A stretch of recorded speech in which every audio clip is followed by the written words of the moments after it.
s'ko festash dhe Shqipëria mbushet me emigrant, por jo të gjithë emigrantët kthehen. Disa prej tyre ka përcej 1 vit, 2, madje edhe 3 pa ardhur, derisa vendosin të mos kthehen më. Ne nuk e vëmë me njerë mungesën e tyre, por festat tona e ndjejnë boshllëkun dhe humbasin diçka nga magjia e tyre. E pse? Pse disa vendosin të mos kthehen më, se çfarë ka ndodhur, çfarë u dhëmbaj shumë sa nuk duan ta shohin më këtë vend? Kthimi i emigrantëve mund të jetë edhe një ngarkesë, sepse sjell zhurmë, rrëmuj dhe përplasje me realitetin. Por në të njëjtën kohë është një plotësim shpirtëror, sikur 2 gjysma të një molle ribashkohen për pak ditë.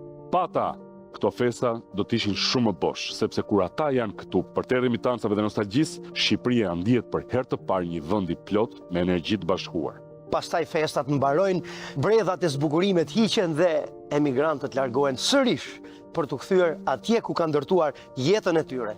Ata ikin me kokën pas, duke marrë me vete kujtime, përqafime dhe një copës të vogël të Shqipërisë që e mbajnë përbrenda. Dhe ne mbetemi këtu, me një pjesë të shpirtit ton që largohet bashkë me ta, deri vjetorin tjetër, me shpresën që të kthehen.